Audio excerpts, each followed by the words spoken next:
Hello, it's Wednesday, June 10. Today in our Bible reading plan, we're reading Genesis chapter 27.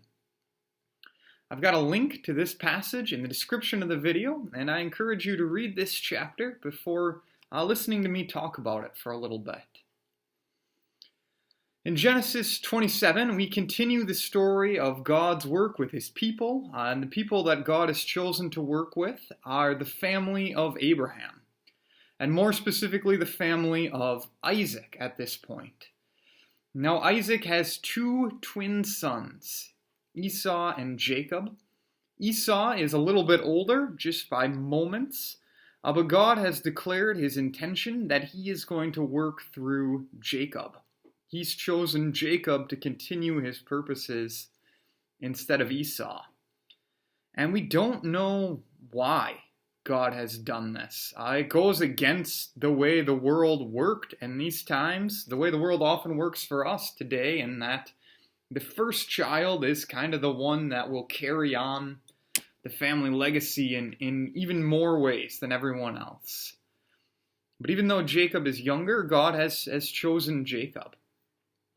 And in this passage, there is a lot of scheming taking place. Rebekah and Jacob are trying to trick Isaac because Isaac has favored Esau throughout his sons' lives. And in the end, this deception works, and Jacob gets Isaac's blessing. But really, this blessing, Isaac understands, isn't so much that Isaac has magical powers with his words, but that Isaac is speaking God's blessing to Jacob.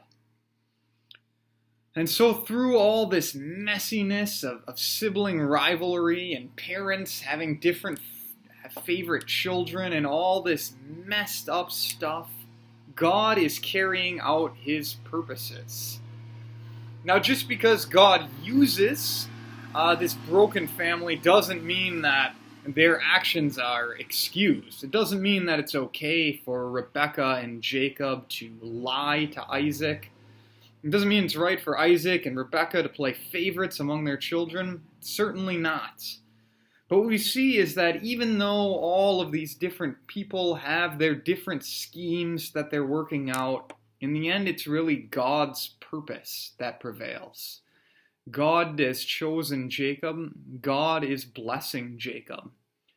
Now, God being in control doesn't mean that our actions mean nothing. It doesn't mean that we should just say, well, it's hopeless. God's going to do whatever he wants. No, God wants us to act. He gives us freedom to decide and to choose and to do things. And he wants us to do things that honor him, that show our faith in him. But we have confidence that in the midst of all of our human scheming, in the midst of troubles, that God works out his purposes. It may take a while. We may not be able to see it, but God's purpose always prevails. So that's my thought for today. If you've got thoughts or comments, please feel free to share them. Thanks again for watching.